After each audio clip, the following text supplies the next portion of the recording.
मैं आज दौसा कांग्रेस कमेटी की एक मीटिंग थी जिसमें टिकट को लेकर वहां प्रभारी जी, अध्यक्ष जी और प्रतिपक्ष के नेता आए थे। हमारे सारे जो दौसा लोकसभा के जो नेता हैं वो सब उसमें मौजूद थे। वैसे तो मुझे अभी पार्टी से निकाल रखा है और मैं ये मानता हूं कि जो भी राजनीति में हमारे जैसे जो युवा साथी जो मेहनत कर रहे हैं, अगर उनके ऊपर कोई गॉड फादर नहीं है, उनके माँ बाप मंत्री नहीं है, एमएलए नहीं हो या उनके ऊपर विशेष किसी का हाथ नहीं हो, तो हमारा जिंदगी भर मेहनत करना व्यर्थ है, हमें मौका मिलता नहीं है। मैंने 20 साल से कांग्रेस पार्टी की सेवा करी। पिछली बार विधानसभा में भी टिकट मांगा था, पार्टी ने टिकट दिया नहीं, तो लोगों ने कहा साहब इस बार 20 साल हो गए, कब तक पार्टी के पीछे पीछे भागेंगे, इस बार निर्दलीय चुनाव लड़कर जनता के बीच में जाकर अपने आप को आकलन करेंगे। और भगवान की दया से, आपके आशीर्वाद से चुनाव लड़ा और ऐसी सीट से चुनाव लड़ा जहां ना तो मेरा वोट था और ना मेरा गांव था, क्योंकि जो मेरी सीट थी वो रिजर्व एससी की सीट थी, इसलिए मैं दूसरी जगह से जाकर जनरल सीट से छपड़ा से जाकर चुनाव लड़ा। और वहां जिन कैंडिडेट के सामने चुनाव लड़ा, आपको सबको पता है, वो पहले जेडीए मंत्री रहे, अभी 6 बार एमएलए थे, अभी 7वीं बार बन गए।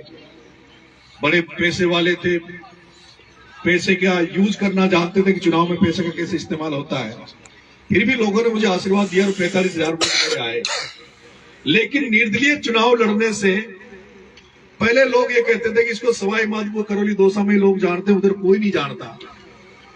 तो निर्दलीय चुनाव लड़ने से और अच्छे वोट आने से आज ये हो गया कि जो बड़े नेता कांग्रेस बीजेपी में जो बड़े राजनेता बैठे हैं, उनको भी ये समझ में आ गया कि मीणा समाज में किरोड़ी लाल जी के बाद एक लड़का और भी है जिसके साथ जनता का आशीर्वाद, जनता उसके साथ खड़ी है।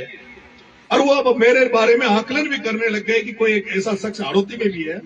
और जब अभी वहां जो हाड़ौती में जो कांग्रेस की मीटिंग हुई, तो उस समय सामने सब लोगों ने ये बोला कि साहब नरेश मीणा को टिकट दे देते तो कांग्रेस की 6 सीटें और जीतती। और यही कारण है, अभी पार्टी निष्कासित कर रखा है, लेकिन फिर मैंने ये मन बनाया कि जब राजनीति में है तो एक बार लोकसभा में भी अपना भाग्य आजमा ले। और अभी मैंने दौसा से टिकट की अपनी दावेदारी कांग्रेस से जताई है। कांग्रेस से सारे वरिष्ठ नेताओं से मैं मिल लिया, डोटासरा जी से मैं मिल लिया, पायलट साहब से मिल लिया, जूली साहब से मैं मिल लिया। और उम्मीद करता हूं कि किसी न किसी की मेरे पर नजर पड़ जाए, कृपा हो जाए, टिकट मिल जाए तो पार पड़ जाए। क्योंकि जब मैं घूम रहा हूं तो सब लोग कहते हैं कि टिकट लेके आ गए तो पार पड़ जाएगी। लेकिन मैं आपसे एक निवेदन करना चाहता हूं, जब जनता, जो लोग अगर ये कहते हैं हमसे कि टिकट लेकर आओ तभी पार पड़ेगी, तो फिर जनता की सेवा करने से क्या फायदा? फिर जनता की सेवा करने से क्या फायदा? फिर तो हम इन्हीं पार्टियों के पीछे, पार्टियों के नेताओं के पीछे चमचागिरी करते रहे, इनकी दंडवत करते रहे, चरण स्मरण करते रहे, इन्हीं के आसपास घूमते रहे, तभी टिकट मिलेगा। अब आप एक तरफ तो कहते हैं कि जनता की सेवा करो, तो जनता की जब सेवा कर रहा हूं, पिछले 20 साल से जनता के बीच में घूम रहे हैं, और फिर भी जनता अगर ये कहेगी पार्टी से ही पार पड़ेगी, तो फिर जनता सेवा करने का तो कोई मतलब नहीं है। क्योंकि पार्टियां तो टिकट किसको देती है आपको पता है। और मुझे ऐसा लगता है कि दौसा में भी मैं टिकट मांग रहा हूं, लेकिन मेरी टिकट में पार पड़ने वाली नहीं है, ऐसा मुझे लगता है। मुझे ऐसा लगता है कि टिकट यहाँ जिसको मिलेगा वो उसी को मिलेगा जिसका कोई न कोई माँ बाप मंत्री है या एमएलए ना है, क्योंकि पार्टियां उन्हीं को टिकट देती है। अब या तो ये बता दो कि मैं राजनीति छोड़ के घर बैठ जाऊं, क्योंकि मुझे ऐसा लगता है कि मुझे कभी भी पार्टी में मौका नहीं मिलेगा तो क्या मैं राजनीति में भाग नहीं लूं, क्या चुनाव नहीं लड़ूं? और ये दौसा एक ऐसी लोकसभा है जहां से जब डॉक्टर साहब को पार्टियों ने दुत्कार दिया था, पार्टियों ने निकाल दिया, तो ये दौसा की जनता थी जिन्होंने डॉक्टर साहब किरोड़ी लाल जी को 1,37,000 वोटों से निर्दलीय जिताया था। तो जब आप ये कहते हो कि हमारे पास किरोड़ी लाल जी के पास नरेश है, तो फिर क्या आप मेरे को निर्दलीय नहीं जिता सकते? आप मेरे को निर्दलीय जिता सकते हो? नहीं जिता सकते। अब मैं ये कह रहा हूं, मैंने कह दिया कि मैं टिकट मांग रहा हूं, टिकट मिले कि ना मिले, टिकट मिले कि ना मिले, अगर किरोड़ी लाल जी के घर में से कोई चुनाव लड़ेगा तो मैं चुनाव नहीं लड़ूंगा। अगर डॉक्टर साहब किरोड़ी लाल जी के घर में से कोई चुनाव लड़ेगा तो मैं चुनाव नहीं लड़ूंगा। लेकिन अगर डॉक्टर साहब किरोड़ी लाल जी के घर में से अगर कोई चुनाव नहीं लड़ा तो मैं निर्दलीय चुनाव लड़ूंगा, चाहे मेरे वोट आए 5। चाहे मेरे 5 ही वोट आए, लेकिन मैं चुनाव लड़ूंगा, ये मेरे भाग्य में है। जनता जनार्दन के बीच में जाऊंगा, जनता का अगर आशीर्वाद मिल गया, और मैं चाहता हूं कि दौसा की जनता ऐसी, अगर इसने आशीर्वाद दे दिया तो ये पक्का मान लो, क्योंकि अगर आपने मुझे अच्छे स्थिति में भेज दिया तो एक दिन ऐसा भी आएगा जब राहुल गांधी और प्रियंका गांधी भी बुलाकर कहेगी कि आप नरेश तू आ जा, अब इन नेताओं को नांगरों की जरूरत नहीं है, अब तेरी जरूरत है। तो बताओ, मैं चाहता हूं, अब आप क्या चाहते हो कि मैं कहीं कब तक इनके पीछे भागूं? रही बात भाई साहब वेद प्रकाश जी यहां बैठे, भाई साहब वेद प्रकाश जी सोलंकी जी ने, जब आपको पता हो विधानसभा चुनाव के पहले मेरे पीछे वहां एक मंत्री लग गया था 12 में, मेरे ऊपर उसने 8 मुकदमे लगाए, मेरे को जेल भेज दिया था, और मेरी उन्होंने एक राजपासा की फाइल निकाल दी थी जिसके तहत मुझे साल भर के लिए जेल में डालने का उन्होंने प्रयास कर रहे थे। उस समय मेरी किसी भी नेता ने मदद नहीं की।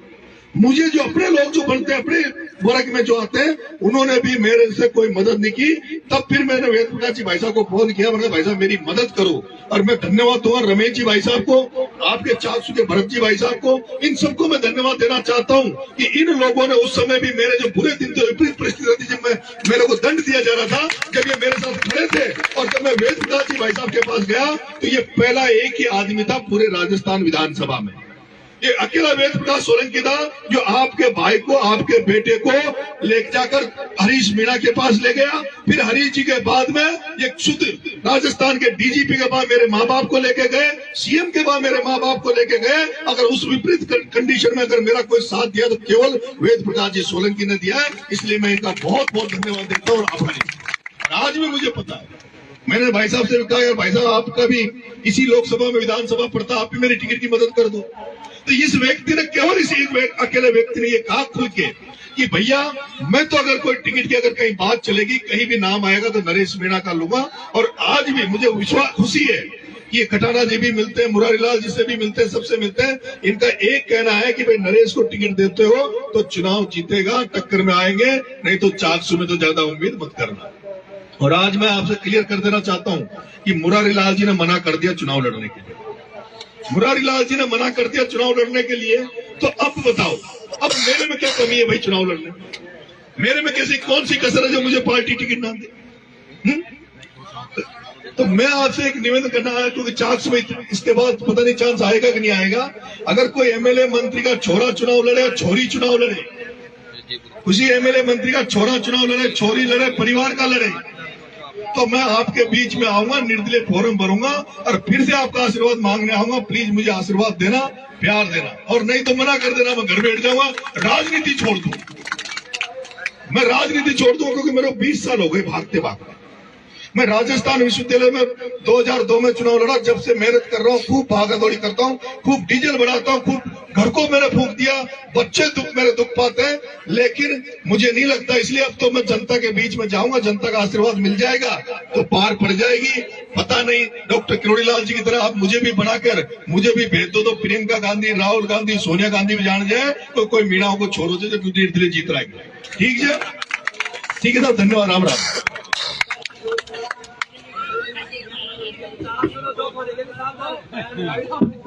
एक ये विष्णु जी भाई साहब, एक भाई ने गीत गाया था कि पत्रकारों से ज्यादा मजबूत हम गायक कलाकार हैं।